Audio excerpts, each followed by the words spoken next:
ഇപ്പോൾ നിലമ്പൂർ ഐഷാത്തയുടെ വീട് ഇതിൻ്റെ തൊട്ടപ്പുറത്താണ്. കുറച്ചങ്ങോട്ടേക്ക് പോയാൽ ഐഷാത്തയുടെ വീടായി. നിലമ്പൂർ ഐഷ ഒരു കാലത്ത് മലയാള സാംസ്കാരിക രംഗത്തെ ശരിയായ ദിശയിൽ മുൻപോട്ട് നയിച്ചവരിൽ ഏറ്റവും പ്രമുഖയായ ഒരു വ്യക്തിയാണ്. കേരള നൂർജഹാൻ എന്നാണ് അവരൊരു കാലത്ത് അറിയപ്പെട്ടിരുന്നത്. അവരെ വെടിവെച്ച് കൊല്ലാൻ നോക്കിയതാണ് യാഥാസ്ഥിതികത്വം. അവരൊരു നാടകം അവതരിപ്പിക്കുമ്പോൾ ആ വേദിയിൽ വെച്ച് തന്നെ അവരെ വെടിവെച്ച് കൊല്ലാൻ ശ്രമിച്ചതാണ്. തലനാരിഴയ്ക്ക് അവർ രക്ഷപ്പെട്ടതാണ്. നമുക്ക് ചിന്തിക്കാൻ പോലും ആവാത്ത വലിയ പീഡനങ്ങളെയും അവഹേളനങ്ങളെയും എല്ലാം നേരിട്ട് ധീരമായി മുൻപോട്ട് വന്ന ഒരു കലാകാരിയാണവർ. അവർക്കിപ്പോൾ എത്ര വയസ്സുണ്ട്? നിലമ്പൂർ ഐഷ എന്ന കേരളത്തിലെ ഏറ്റവും പ്രശസ്തയായ ഒരു കാലഘട്ടത്തിൻ്റെ കർമ്മസാക്ഷിയായ ആ കലാകാരിക്ക് ഇപ്പോൾ എത്ര വയസ്സുണ്ട്? കൃത്യമായിട്ട് എനിക്കറിയില്ല. പക്ഷേ വാർദ്ധക്യത്തിലെത്തി നിൽക്കുന്ന ഏറ്റവും മുതിർന്ന കേരളത്തിലെ കലാകാരികളിൽ ഒരാളായിരിക്കും അവർ. അവരെ എത്ര നീചമായിട്ടാണ് അധിക്ഷേപിച്ചത്. അതിനീചമായി അധിക്ഷേപിക്കുകയാണ്. അപ്പോൾ ഇടതുപക്ഷത്തെ പിന്തുണച്ചാൽ തെറി വിളിച്ച് കണ്ണുപൊട്ടിക്കും എന്നുള്ളതാണ് നല്ല. അശ്ലീലം പറഞ്ഞ് ആക്ഷേപിക്കുന്നതാണ്. അതിന് വഴിമരുന്നിട്ട് കൊടുക്കുകയാണ് മുതിർന്ന നേതാക്കന്മാർ. അതേസമയം UDF സ്ഥാനാർത്ഥിയുടെ ഒരു ദിവസം വാഹനത്തിൽ കേരളത്തിലെ ഒരു ചലച്ചിത്ര നടൻ ഉണ്ടായിരുന്നു. അദ്ദേഹം കാര്യമായി വോട്ടഭ്യർത്ഥിക്കുകയും UDF സ്ഥാനാർത്ഥിയാണ് ജയിക്കേണ്ടതെന്ന് പറയുകയും ചെയ്തു. എനിക്കൊരു അസ്വസ്ഥതയും തോന്നിയില്ല. വളരെ സ്വാഭാവികമായൊരു കാര്യമാണ്. അത് അദ്ദേഹത്തിൻ്റെ അഭിപ്രായമാണ്, ജനാധിപത്യ അഭിപ്രായമാണ്. അദ്ദേഹത്തിന് വോട്ടുണ്ടായിരുന്നെങ്കിൽ ചിലപ്പോൾ അദ്ദേഹം UDF സ്ഥാനാർത്ഥിക്ക് തന്നെ ആയിരിക്കും ചെയ്യുന്നുണ്ടാവുക. നമ്മൾ എന്തിനതിന് അസ്വസ്ഥരാവണം? ഓരോരുത്തർക്കും അവരവരുടേതായ അഭിപ്രായമുണ്ട്. ആ അഭിപ്രായം വിളിച്ചു പറയുന്നതിന് ആരെയും ഭയക്കേണ്ട കാര്യമില്ല. മാത്രമല്ല, ചലച്ചിത്ര രംഗവുമായി ബന്ധമുള്ള ഒരാളാണ് സ്ഥാനാർത്ഥി. അപ്പോൾ സ്വാഭാവികമായിട്ട് വരുന്നൊരു കാര്യമേ ഉള്ളൂ.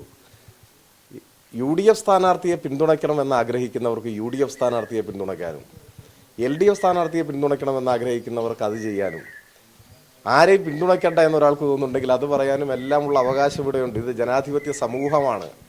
അപ്പോൾ അതിൽ കുറച്ച് പേർ അഭിപ്രായം പറയുമ്പോഴേക്ക് സാഹിത്യരംഗത്തുള്ള ചിലർക്ക് അസ്വസ്ഥത. അവർ ഒന്നും മിണ്ടാതെ നിൽക്കുകയാണ്. എവിടെ വേണമെങ്കിലും അഭിപ്രായം പറയാവുന്ന ഒരു മാനസികാവസ്ഥയിൽ നിൽക്കുന്ന ആളുകളാണെന്നുള്ള വിമർശനമൊക്കെ ഉണ്ട്. ഞാൻ ഏതൊന്നും പറയുന്നില്ല. എന്നിട്ട് ഒരാൾ പറയും, അയ്യോ നിങ്ങളങ്ങനെ പറയാൻ പാടുണ്ടോ? അത് പറയാൻ ഇവരാരാ? ഓരോരുത്തർക്കും അവരവരുടെ അവകാശമുണ്ട്.